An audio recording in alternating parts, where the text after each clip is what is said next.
પારડી ફાટક પાસે દારૂના નશામાં 2 શ્રમિકો ટ્રેન હેઠળ કપાયા, હત્યા કે અકસ્માત? રાજકોટ જિલ્લાના ગોંડલ રોડ પર અરેરાટીભરી ઘટના સામે આવી છે. પારડી પાસેના કોરાટ ચોક નજીક ભુવા ફાટક પાસે બુધવારે વહેલી સવારે એક દુઃખદ ઘટના બની હતી, જેમાં દારૂના નશામાં રેલવે ટ્રેક પર સૂઈ ગયેલા 2 શ્રમિકો ધસમસતી ટ્રેનની નીચે આવી ગયા હતા.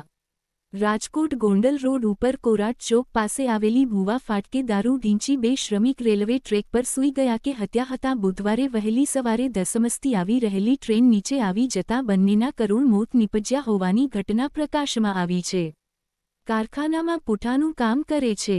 બંને મિત્રો બુધવારે રજા હોવાથી મંગળવારે ઓવરનાઇટ કરી મોડીરાત્રે ઘરે આવ્યા હતા.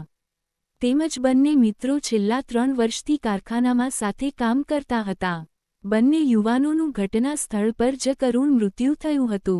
પોલીસે શરૂઆતમાં તો આને અકસ્માત માન્યો હતો, પણ ઘટનાસ્થળ પાસેથી દારૂની કોથળી મળતા અનેક સવાલો ઊભા થયા છે. શું આ છે નશાનો નશીલો ખતરો કે પછાતી કોઈ ષડયંત્ર? મૃતકમાંથી એકનું નામ સૌરવ સોલંકી ઉંમર 25, જે થોરાળા વિસ્તારમાં રહેતો હતો, જ્યારે બીજાની ઓળખ સુનિલ મકવાણા તરીકે થઈ છે, જે લીલી સાજરિયાળી ગામનો વતની હતો.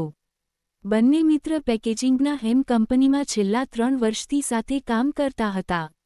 મૃતદેહો રાજકોટ સિવિલ હોસ્પિટલ ખસેડવામાં આવ્યા છે અને તેમના પરિવારજનો માટે આ દુઃખદ સંદેશ કાળો કલ્પાંત બનીને તૂટ્યો. જ્યારે ઘટના બની ત્યાં નજીકમાં જ દેશી દારૂ વેચાતું હોવાનું સૂત્રોમાંથી જાણવા મળી રહ્યું છે. રિપોર્ટર કેતન કતબા, શાપર, વેરાવળ.